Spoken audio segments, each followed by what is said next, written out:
What is up, YouTube? It's your boy Alex here from AlexDFV, and today we're going to be looking at an updated list for Fortia. So one of my favorite actually units for Lyrical, something that's kind of like embodied the Overlord playstyle, but it's gotten a lot of tools over the past couple sets, and really is just like a solid kind of deck overall. I feel like it, for the minimal investment it takes to kind of update this deck, if you had the cards laying around, it's definitely worth it. I think that now we're kind of just putting a little bit more pressure on than we were previously, helping break another guard kind of threshold that we were not limited behind last time, but it was a little bit harder to kind of get over in general. So without further ado, let's hop right in. I just wanted to quickly mention that if you guys are interested in purchasing any of the cards that you see here today, we do have a TCG player affiliate link down in the description below, absolutely no cost to you. You can shop that through that link to help support the channel. I'll never ask you guys for like money or donations or anything like that, so that is one way definitely you can help me. And also, if you do like the content, make sure to leave a like on the video, possibly consider subscribing to the channel. But with all that good stuff out of the way, let's hop right into the rod line now. So with the grade 0, I'm just giving it in theme. You could do whatever you want, but most people don't even know what this one is anyway. Next up over here, we do have the Azkir, I think that's how to say it. Continues on Vanguard. If you have another unit in the same column as this guy, this basically becomes friends with that unit, so you're unlocking the friends potential. And then when this unit is rode upon by your grade 2, in the ride line, you call this card to Rearguard Circle, which is important because of this skill.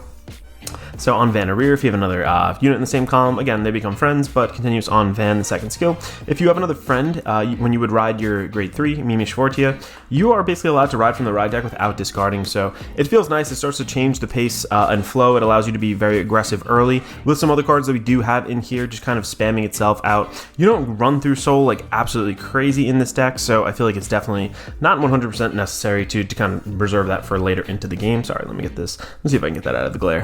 That's as best as I can. But lastly, over here we do have the Mimish Fortia. So Fortia is very, very good. I personally just always like something that restands, something that's pretty easy to play in general, kind of get the play style down and just like run with it, hope you see some triggers, and this is kind of embodying that for Lyrical. But this is Mimish Fortia, so continuous. Again, it has the friend effect. I won't do it again. Auto on Vanguard Circle once per turn. At the end of battle, this unit attacked. If you have 5 or more other friends, you get to counterblast 1, discard a card from your hand, stand this unit, and it gets 5k, drive -1 until the end of turn. So I like that it's not locked behind like the needing a grade 3, your opponent to be at grade 3 or anything. You can just, straight up restand this. So 3 drive checks per game. You can also alter your drive checks with some other things that we have in this deck. You're also able to gain a little bit more than that 5k thanks to one of the newer cards that we will go over in just a minute. But yeah, basically just spamming the board, making sure that you have the resources to kind of like sit there, restand. It's very simple. It's an easy kind of play style, and I personally just really like it. It's like like I said, reminiscent of that original kind of Overlord. Running 3 Persona rides, it's super important to Persona ride in this deck. Just getting that kind of pressure on turn after turn is very, very important. With that being said, I'm not running the Regalias piece just because we need to make sure that we have friends in here. If you do want to slot it in, like, totally go for it, but I just chose the consistency of just making sure units are on board as opposed to maybe that potential power gain. And I feel like it was, when I saw it, if I saw like at least one other Fortia, it became like a dead card almost. So I value just having units a little bit more. So because of that, I'm not running that grade 3 order, just 3 more copies of the Persona ride. Next up over here, another friend. We are going to be talking about Melty. So Melty essentially allows you to call itself down, counterblast 1, call another card from your hand that's equal to less than your Vanguard in the grade, and then you get to draw a card if you did. So it really helps you just kind of keep pace and make sure that you have things in your hand, because we're not really calling things from deck necessarily. So this kind of helps you just make sure that your field is flooded and make sure that you have the 5 friends enabled for your Fortia. And these did get reprinted, so they are a little bit cheaper, I think, than they were previously. So go pick yourself up a playset definitely if you haven't already. Next up over here to really, really nice card. This came out in the last set. This is going to be, sorry, I'm going to read this, butcher this name real quick. Boisterous High Tension Roxella. So Roxella allows you, again, it has the friend kind of text on it. It allows you that auto on Rearguard Circle when this unit attacks the Vanguard. If you have 3 or more other friends, this guy gets 5k until the end of battle. And then if you have 5 or more, choose one of your rearguards with the friend ability, not in the same column as this unit, and then return it to hand. So this is part of like the early rush. Essentially, you have 1 column filled out here. You do the Melty play. Hopefully you go into that, draw another card, get another friend down. Just spam your field with an early rush. And based on what you have, you can get some other stuff back to hand, because we know Gandiva is actually like really big in the meta right now. So you can actually vacate your front row circles decently easy in general. You want to be boosting this, spoiler alert, with Eureka essentially, and making sure something else is in the column as this, so it's friends, so you can bounce that right back to your hand as well. So really helping you with that early rush commit over and over. Just super, super solid. Like, not a lot of decks can keep up with the early pace of this, and you know, if you do things right, I feel like this deck can actually take games off of a lot of different decks, especially meta ones right now too. So don't always, you know, discount these kind of decks that are kind of in the shadow, so to speak. But keeping it consistent with the Friends engine over here, we just have Cheshire Smile Larissa.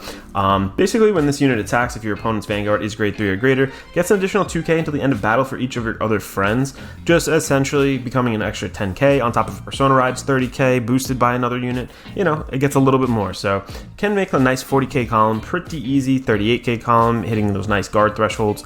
So overall, do like it. It's a Friend, it does what it does. It's pretty solid, we're going to use it. Next up here in the grade 1 lineup, we are looking at an Egg Relay Full of Smiles, Juliana. So again, the Friend text is in this, but it's second text over here. This is coming out of the Festival Collection, by the way, so this is the new card. When this unit boosts, if you have a grade 3 or greater Vanguard with Fortia or Midel in its card name, you get to choose one of your other friends, and it gets 5k until the end of turn. So this is important because you kind of want to put this behind the Vanguard. So you're boosting it with like a 13k, essentially. You're giving it that permanent lingering 5k. It's better than if this was just when this boosts, those units give it 5k. Because Fortia obviously restands, this one doesn't. It would be great if this one did. Honestly, a little, maybe a little too good in general, but I think this is just super solid, really goes with it. And like, there's some other stuff you want to boost other rear guards with, but this is finally something we want to commit and boost our Vanguard with. So giving it that lingering 5k really does help us, because it doesn't really put us necessarily in a different guarding threshold, because you're at 18k, all of a sudden you're at 20k. 23k, that's still a 15k, but you can no longer just put like a 1 card 10k shield down and be like, all right, 1 to pass. So I feel like, you know, in our stereotypical shield, I guess, like guarding realms, like it doesn't do too much, but against like the little poke stuff, I feel like it can make a difference. And you know, 5ks are 5ks. This is a game of 5k shields, and you know, every little bit helps. So don't discount that that little extra right there. Next up here too, something that can definitely swing the pace of the game. Beware of overeating Eileen. So when Eileen boosts a rear guard, look at the top card of your deck, put it into the top and bottom of your deck. I'm sorry.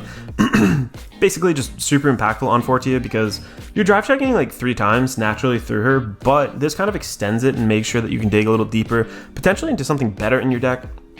If you want to, you can boost your 2 rear guards, attack early, really search the top of your deck. You can leave it there. It's not ideal to kind of swing with both rear guards in my opinion, but if you're really trying to make sure that like you have this like stellar kind of blowout turn with your Fortia, you know, go for it. It's the option is yours. But 4 of those, this is like the only card so far that does not have the Friends ability, just beware. So if you put something in the same column as it, just make sure that it's not this card over here, because we're going to be running 3 Eurekas. So Eurekas are really solid actually in this play style. They're going to become Friends because most of the grade 2s that you put them behind consider something else in the same column Friends. But essentially, like I said, you want to put this behind this over here, because at the end of battle, this unit boosted a rear guard. You get the Soul Blast 1, choose one of the boosted rear guards and returns it to hand. So the ideal play is really to have a full field with these 2 in the front. She would pop her, and then she would pop her back to hand. So you have those 2 cards for next turn. You can just kind of do it over and over. If they do get retired, it is what it is. But also auto on rear guard circle once per turn. When your other unit is placed in the same column, this guy gets 5k until the end of turn. So, you know, just again, Friends spamming the board. It's not too hard. Get that extra 5k. Can make for a really aggressive early game over here. So very good. And then lastly, in the main deck, we do have 1 Elementaria and then 3 PGs. It's a grade 3 deck, so the Elementaria is always going to be live, 3 PGs, because it is what it is. You know, it's standard. You just need 3 other PGs.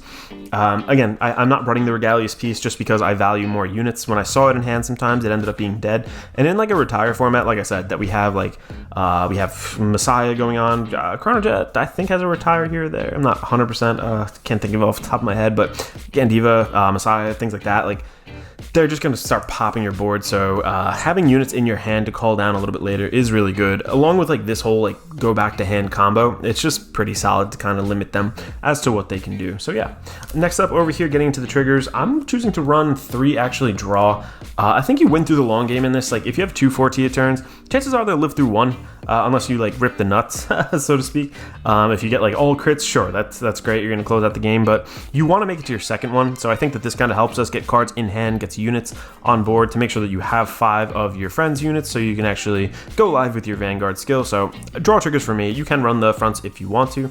8 crit. We just need to close out games with this because again, Vanguard swings are really solid. And then we are running 2 and 2 of the crit heals, and then 2 of the vanilla ones. I just think with Gandiva right now, it's tough to not include this. 25k shield swinging when Gandiva's, alone is probably like in the 40s. Like, you need to have essentially like 1 copy of that pretty much running in like every deck at this point. So I'm just doing the 2-2 split. If you don't want those cards, go for the plain old vanilla ones. Totally up to you.